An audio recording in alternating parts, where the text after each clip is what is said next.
जो भी छात्र छात्राएं BA BSc BCom third semester में है, जिन लोगों ने हिंदी काव्य ले लिया सॉरी दोस्तों, आज थोड़ा हिचकी आ रही है, तो आप लोग आज कंफर्टेबल नहीं होंगे मुझे उम्मीद है। तो आज की वीडियो उन लोगों के लिए इम्पोर्टेंट होने वाले है जिन लोगों का आने वाले दिनों में एग्जाम होने वाला है और जिन लोगों को हिंदी काव्य का एग्जाम देना है। तो वह सभी क्वेश्चन इसमें इंक्लूड किए गए हैं। आप लोगों को पता ही होगा कि ये वीडियो जो है सॉरी दोस्तों, ये महासंग्राम होने वाली है और ये महासंग्राम के साथ साथ बहुत ही भयानक रूप से इसमें वही सभी क्वेश्चन इंक्लूड किए गए हैं जो कि आप लोगों के एग्जाम की दृष्टि से बहुत ही ज़्यादा हेल्पफुल होने वाले हैं।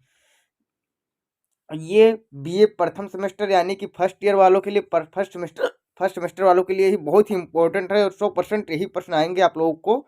100% गारंटी के साथ बोलता हूँ। आप लोगों को कई सारे हिंदी के वीडियो आप लोगों को प्रोवाइड कर दिया है। आप लोगों का हिंदी के वीडियो पर काफ़ी अच्छा रिस्पॉन्स मिला है।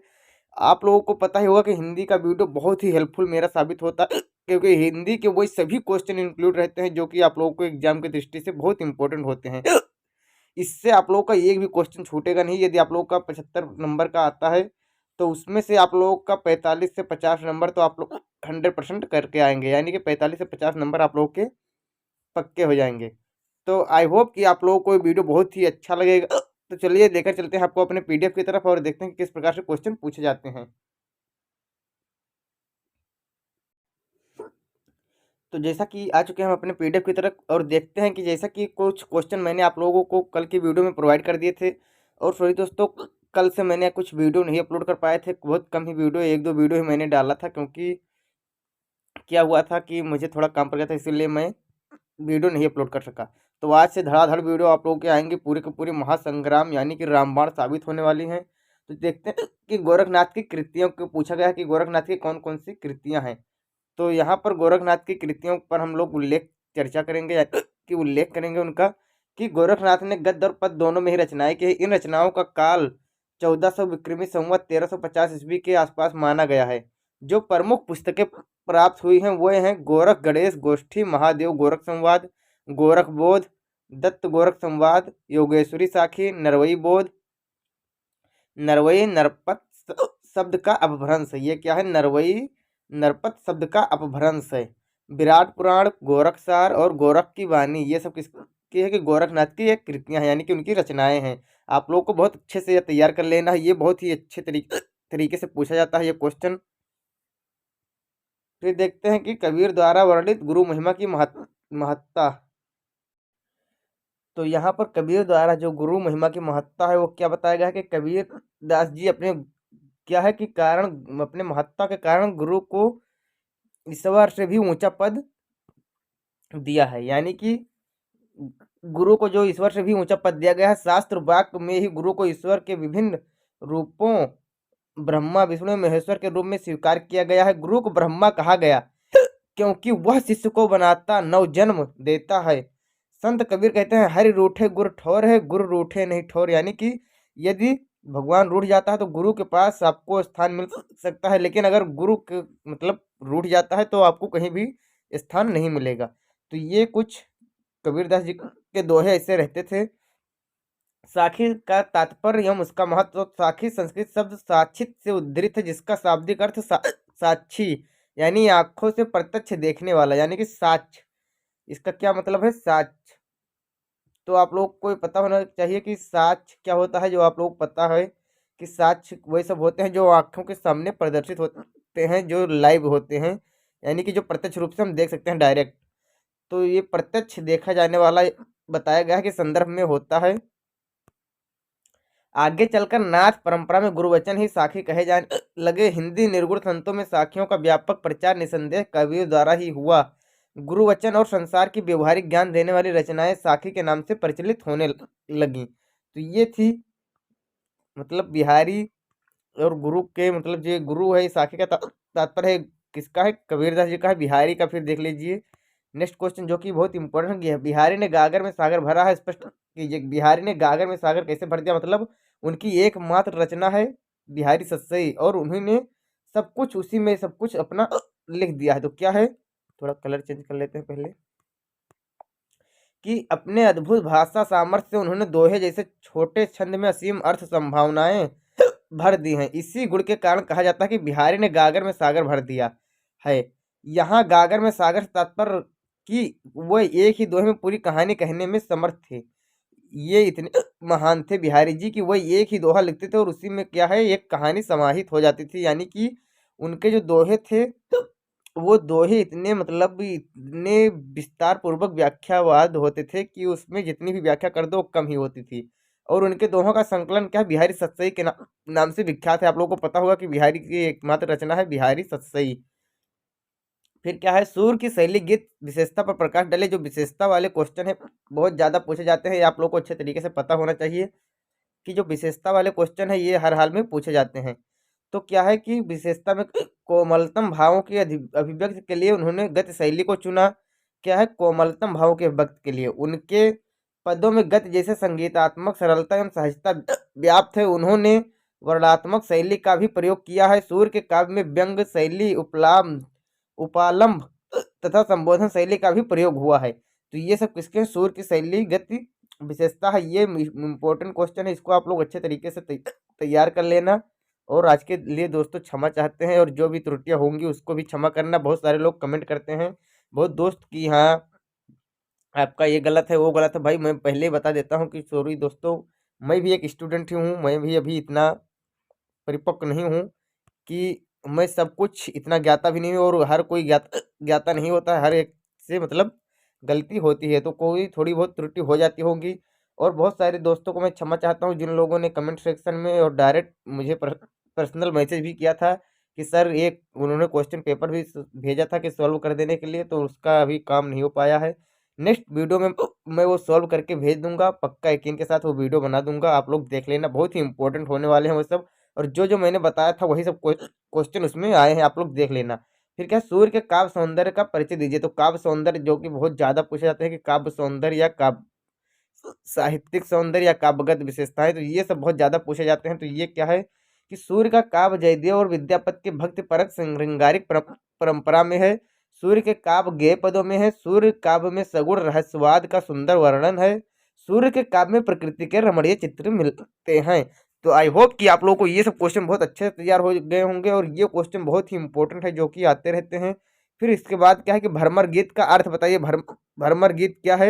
यहाँ पर भ्रमर किससे लिया गया है। भ्रमर जो है वो उद्धव को मतलब प्रकट किया है, उद्धव के लिए प्रयोग किया गया है जो भ्रमर है। तो उसी में क्या कहते हैं कि भ्रमर गीत कृष्ण काव्य का वह प्रसंग है जिसमें भ्रमर के माध्यम से उद्धव एवं कृष्ण के प्रति गोपियों की विरह जन्य पीड़ा उपालंब के रूप में प्रकट हुई है। प्रेम की महत्ता एवं ज्ञान की नीरसता प्रतिपादित करना इसका मुख्य उद्देश्य है। भ्रमर यहाँ मात्र प्रतीक है जो रंग रूप और क्रिया के साम कारण उद्धव और कृष्ण का प्रतिनिधित्व करता है। यहाँ पर भ्रमर यानी भंवरा किसको बताया गया है। तो भंवरा इसको बताया गया है यहाँ पर उद्धव को, यानी कि उद्धव को ये बोलते हैं सखियां कि भ्रमर गीत में कि जो आप ज्ञान लेकर आए हो कृष्ण का मतलब निराकार ब्रह्म का, तो वो हमारे यहाँ पर नहीं चलेगा। जो आप अपने इष्ट देवता को लेकर आए हैं उसका हम लोगों पर नहीं चलेगा। हम लोगों पर केवल कृष्ण की ही माया या भक्ति हम लोग कृष्ण की ही उपासक रहेंगे, कृष्ण की ही भक्ति करेंगे। फिर क्या है जायसी रचित पद्मावत की विशेषताओं पर प्रकाश डाले। तो पद्मावत में सबसे ज्यादा क्या मिलता है प्रेम, यानी उसमें प्रेम का सबसे ज्यादा प्रयोग किया गया है, यानी प्रेम पर ज्यादा जोर दिया गया है। पद्मावत प्रेमाख्यान काव्यों में सर्वोपरि है। प्रेमत्व की मार्मिक व्यंजना पद्मावत के समान अन्यत्र नहीं मिलती। सूफी कवियों में प्रेम गाथाएं हिंदी साहित्य जगत को अनुपम देन है। पद्मावत में जायसी ने हिंदू मुस्लिम संस्कृतियों का बड़ी सरलता से समन्वय किया। इसमें श्रृंगार रस के दोनों पक्षों संयोग और वियोग दोनों का वर्णन मिलता है। ये बहुत ही इंपॉर्टेंट काव्य ग्रंथ, ये आप लोग बहुत अच्छे से पढ़ लेना। इस पर मैंने ऑलरेडी वीडियो बना दिया है, वो आप लोग देख लेना। संदर्भ और प्रसंग व्याख्या सहित आप लोगों को मिल जाएगा। जायसी के काव्य में रहस्य स्वाद पर प्रकाश डालिए। तो ये इंपॉर्टेंट क्वेश्चन है ये भी, जो पद्मावत और जो रहस्यवाद या विशेषताएं ये सब क्वेश्चन बहुत ज्यादा इंपॉर्टेंट होते हैं। जायसी के काव्य में दोनों प्रकार के रहस्यवाद के दर्शन होते हैं। जायसी का रहस्यवाद सूफी मत से प्रभावित है। जायसी की रहस्य भावना बहुत उच्च कोट की है। वह सृष्टि के कड़कड़ में उसी ईश्वर का दर्शन करते हैं जो सर्वव्यापी है। सूफी मत में ईश्वर की भावना प्रियतम के रूप में की जाती है। रहस्यवाद के दो प्रकार का होता है, साधनात्मक और भावात्मक, यानी कि एक साधना से एक भाव से होता है। और इसमें क्या कहा गया सूफी काव्य में क्या कहा गया है कि जो ईश्वर की भावना होती है वो प्रियतम, यानी कि उनको अपना प्रियतम यानी कि अपना प्रेमी मानते हैं। फिर क्या है, जायसी की भाषा शैली पर प्रकाश डालिए, जो कि मोस्ट इंपोर्टेंट क्वेश्चन है। इस प्रकार से जितने भी क्वेश्चन आते हैं, भाषा शैली, काव्यगत सौंदर्य, साहित्यिक सौंदर्य, काव्यगत विशेषताएं, साहित्यिक विशेषताएं, ये सब बहुत ही इंपॉर्टेंट क्वेश्चन होते हैं। इस प्रकार से कि जायसी की उक्तियों में चमत्कार के साथ भावुकता भी मिलती है। पद्मावत की भाषा में ठेठ अवधि का माधुर्य है। उपमा प्रेक्षा रूपक जैसी के प्रिय अलंकार है। आप लोगों को उपमा उत्प्रेक्षा रूपक ये सब इत्यादि पता होगा। यदि नहीं पता है तो वो भी मैं वीडियो बना दूंगा, नेक्स्ट वीडियो। भाषा भावागुमानी भावानुगामानी सुगठित और माधुर्यपूर्ण है। जायसी की भाषा में कतिपय दोष भी हैं। इनकी भाषा तुलसी की तरह सुव्यवस्थित नहीं है। कहावतों और मुहावरों का सुंदर प्रयोग हुआ है किसमें, जायसी की जो भाषा शैली है। तो इसको आप लोग अच्छे से तैयार कर लेना। 5-6 विशेषताएं आप लोग इसमें मतलब और बढ़ा चढ़ाकर आप लोग लिख सकते हैं बहुत अच्छे से। सूफी काव्यधारा की प्रमुख विशेषताएं लिखे, तो सूफी काव्यधारा की विशेषताएं इस प्रकार है। क्या सूफियों ने फारसी की मसनवी पद्धत पर प्रेम गाथाओं की रचना की है। सूफी काव्य में हिंदू संस्कृत का मार्मिक चित्रण हुआ है। सूफियों ने लौकिक प्रेम के आधार पर अलौकिक प्रेम की व्यंजना की है। सूफी प्रेम गाथाओं की रचना प्रबंध शैली में हुई है और सूफी प्रेम गाथाओं की रचना अवधी भाषा में हुई है। तो ये आप लोगों को बहुत ही अच्छे से देखने को मिल सकता है। फिर क्या है नेक्स्ट क्वेश्चन जो कि मोस्ट इंपॉर्टेंट है, ये किससे है, निराला जी से है। ये निराला जी का है, सूर्यकांत त्रिपाठी निराला जी का, जो कि इम्पोर्टेंट क्वेश्चन है। आप लोग इसे अच्छे तरीके से याद रख सकते हैं कि निराला जी की प्रकृति चित्रण पर प्रकाश डालिए। जो सूर्यकांत त्रिपाठी निराला हैं वो किस प्रकार से प्रकृति के कवि हैं, तो किस प्रकार से कहा गया कि छायावादी काव्य में प्रकृति स्वतंत्र रूप में उपस्थित हुई है। निराला उन्मुक्त प्रकृति के गायक थे। निराला जी के काव्य में प्रकृति के कोमल एवं कठोर दोनों ही रूप मिलते हैं। निराला जी अपने काव्य में प्रकृति का मानवीकरण किया है। निराला जी के काव्य में प्रकृति का यथार्थ और स्वाभाविक चित्रण भी मिलता है। कबीर के राम तथा तुलसी के राम में अंतर स्पष्ट कीजिए, जो कि मोस्ट इंपोर्टेंट क्वेश्चन है। ये बहुत ज्यादा देखने को मिलता है, रिपीटेड क्वेश्चन है, हर हाल में पूछा जाता है क्योंकि ये ज्यादा से ज्यादा कबीर के राम और तुलसी के राम में क्या अंतर है।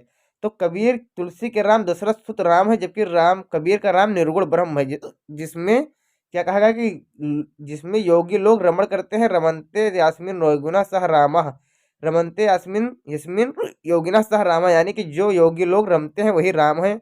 और तुलसी के राम कौन है, दशरथ के पुत्र हैं, जो कि साक्षात साकार रूप से हैं। और कबीर के जो राम हैं वो निर्गुण यानी कि निराकार हैं। तुलसीदास की 6 रचनाएं के नाम लिखिए, या तुलसीदास की रचनाओं के नाम लिखिए। तो इसमें देख लीजिए बहुत सारी रचनाएं हैं। रामचरितमानस, रामलला नच्छु, बरवे नाम रामायण, पार्वती मंगल, जानकी मंगल, दोहावली, गीतावली, विनय पत्रिका, कवितावली और श्री कृष्ण गीतावली। जिसमें सबसे जो मोस्ट इम्पोर्टेंट कौन है, रामचरितमानस रहता है एक, और एक कौन है, विनय पत्रिका। ये दो बहुत ही ज्यादा फेमस हैं। फिर क्या है, तुलसी के राम राज्य वर्णन की 4 विशेषताएं। तुलसीदास के रामराज की विशेषताएं क्या हैं कि राम राज्य में किसी को दैहिक दैविक भौतिक दुख नहीं था। वृक्ष मांगने से फल देते थे, सभी परस्पर प्रेम भाव से रहते थे, सभी लोग निरोग थे और किसी के अल्पकाल में मृत्यु नहीं होती थी। ये इम्पोर्टेंट है बहुत कि जो तुलसीदास जी थे उनके राम के जो राज्य था उसकी विशेषताएं। निराला जी के काव्य में भाव पक्ष का पर प्रकाश डालिए। तो निराला जी निराशावादी नहीं है, पर ऐसे आशावादी भी नहीं है, क्या है, जो दुखों की उपेक्षा करें। वही सुख दुख के द्वंद्व को महत्व देते हैं। निराला जी की रचनाओं का प्रेम भी एक विषय है, पर यह प्रेम अत्यंत पावन है। आपकी रचनाओं में करुणा भी हृदय को द्रवित करने वाली है। इनकी रचनाओं में देश प्रेम का स्वर भी मुखरित है। निराला जी के काव्य का भाव पक्ष सफल है, परंतु उनका काव्य पुरुष भावनाओं का काव्य है। फिर क्या है, निराला जी के काव्य भाव पक्ष पर प्रकाश डाले, जो बहुत ही इंपॉर्टेंट क्वेश्चन है। और ये आप लोगों को बहुत अच्छे से तैयार कर लेना, क्योंकि ये निराला जी के किसी भी क्वेश्चन में आप लोग इसे लिख सकते हैं। ये आप लोगों को बहुत इंपॉर्टेंट है। मौन निमंत्रण का संक्षिप्त परिचय दीजिए। तो मौन निमंत्रण क्या है देख लेते हैं कि मौन निमंत्रण पंत जी की रहस्यमयी कविता है, जिसकी कला छायावादी और ध्वनि रहस्यवादी है। उस असीम अज्ञात सत्ता के प्रति जिज्ञासा और कौतूहल की भावना काव्य में रहस्यवाद की अवतारणा का कारण बनती है। इस कविता में प्रकृति कड़कड़ अभिव्यक्त सत्ता का मौन निमंत्रण सी देती हुई प्रतीत होती है। चौथा है, इस कविता में प्रकृति के कोमल भयंकर दोनों ही रूप कवि को आकर्षित करते हैं।